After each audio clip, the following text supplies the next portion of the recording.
मुल्क में बीजेपी ज़ेर क़यादत एनडीए हुकूमत की तश्कील को एक माह भी मुकम्मल नहीं, लेकिन लोकसभा में क़ायद अपोजिशन राहुल गांधी के जारहाना अंदाज ने बीजेपी हलकों में हलचल पैदा कर दी। पार्लियामेंट के पहले इजलास में क़ायद अपोजिशन के तौर पर राहुल गांधी ने 100 मिनट से ज्यादा अपनी मदल तकरीर में बीजेपी और संघ पवार को घेरे हुए न सिर्फ हिंदुस्तान बल्कि दुनिया भर से सताइश हासिल की।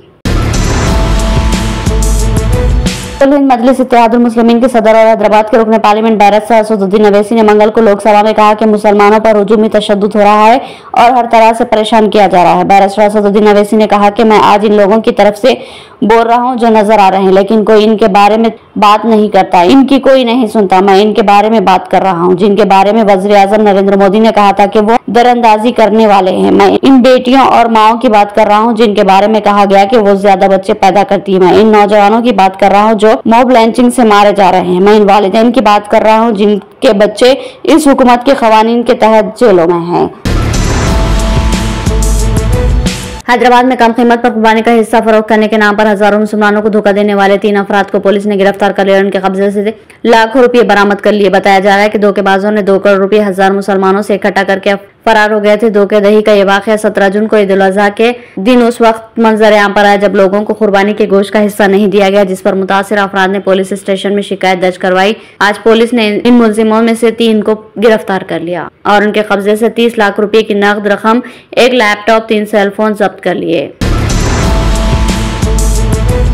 तेलंगाना के नारायणखेड़ से ताल्लुक रखने वाले 5 नौजवान महाराष्ट्र में पेश आए खौफनाक सड़क हादसे में जाँ बहक हो गए। तफसीलात के मुताबिक महाराष्ट्र के पुणे के मज़ाफात में एक खौफनाक सड़क हादसा कल शाम पेश आया जिसमें तेलंगाना के 5 नौजवानों की मौत हो गई। संगारेड्डी जिले के नारायणखेड़ के 6 नौजवान दरगाह अजमेर शरीफ की जियारत करने गए थे। वापसी के दौरान वो जिस गाड़ी में सफर कर रहे थे वो गाड़ी पुणे के मज़ाफात में बेकाबू होकर उलट गई, जिसके नतीजे में कार मुकम्मल तौर पर तबाह हो गई। बताया जा रहा है कि हादसे में 6 अफराद की मौत हो गई।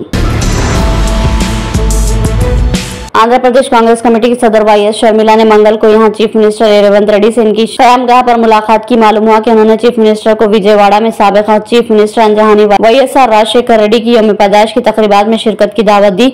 इससे एक दिन कबल उन्होंने नायब वज़ीर आला मल्लू भट्टी विक्रमार से मुलाकात की और उन्हें भी दावत दी। शहर के मज़ाफात में चल्लापल्ली में रेल मुसाफिरों के लिए एक नया टर्मिनल तेजी से तकमील के करीब है और तौक़े है कि इस माह में इसका इफ्तिताह किया जाएगा। हवाई अड्डों के बराबर जदीद तरीन सहूलियत और खुसूसी और डिजाइन के साथ नई सहूलत 430 करोड़ की लागत से की जा रही है। रेलवे हुकाम के मुताबिक एक बार स्टेशन के तैयार होने के बाद बहुत सी ट्रेनें चल्लापल्ली से शुरू होने का इम्कान है। मौजूदा रेलवे स्टेशन सिकंदराबाद, हैदराबाद और काचीगुड़ा में ट्रैफिक की बहुत ज्यादा आमद रफ्त है। T20 वर्ल्ड कप 2024 का खिताब जीतने के बाद हिंदुस्तानी टीम अब अपने अगली मंजिल के लिए निकल पड़ी। हिंदुस्तानी टीम को जिम्बाब्वे में 5 मैचों की T20 सीरीज खेलनी है। ये सिलसिला 6 जुलाई को शुरू होने जा रहा है।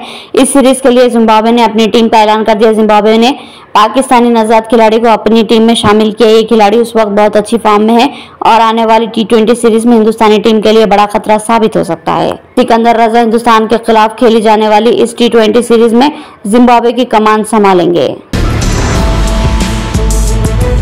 बिहार के पूर्णिया से हेठा जा रही कोसी एक्सप्रेस हादसे से बाल बाल बच गई। पटना जंक्शन पहुंचने से पहले कोसी एक्सप्रेस का जोड़ा टूट गया और ट्रेन में सवार मुसाफिर इसकी तेज आवाज से खौफजदा हो गए। कोसी एक्सप्रेस सुबह 10:30 बजे पटना के राजेंद्र नगर टर्मिनल से रवाना हुई। टर्मिनल ट्रेन पटना जंक्शन के प्लेटफॉर्म नंबर 10 की तरफ आहिस्ता आहिस्ता चल रही थी। ज्यादातर कोचों में मुसाफिर अपनी नशिस्तों से उठकर कोचों के दरवाजों की तरफ बढ़ चुके थे। जैसे ही ट्रेन बैरूनी प्लेटफॉर्म नंबर 10 पर पहुंची, जोरदार आवाज के साथ रुक गई। ट्रेन की रफ्तार कम होने की वजह से बड़ा रेलवे हादसा टल गया। बाद में ट्रेन को तकरीबन 1.5 घंटे के लिए आउटर पर रखा गया।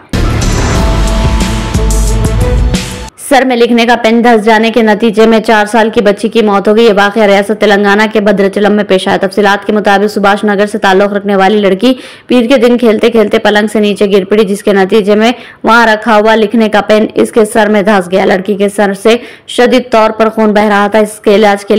उसे इलाज के लिए खम्मम के खानगी हॉस्पिटल ले जाया गया, जहां डॉक्टर्स ने ऑपरेशन के जरिए इसके सर से पेन निकालने में कामयाबी हासिल की, लेकिन लड़की की तबीयत बिगड़ गई और उसकी मौके पर ही मौत हो गई।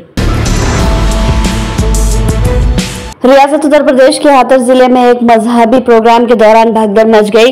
सत्संग में शिरकत के लिए आए हुए 100 से ज्यादा लोगों की भगदड़ में मौत हो गई। जराये के मुताबिक ये हादसा भोले बाबा के सत्संग में भगदड़ की वजह से पेश आए। मरने वालों में बेशतर खवातीन और बच्चे शामिल है। 150 अफराद जख्मी हुए जबकि कम से कम 100 अफराद बेहोश हो गए।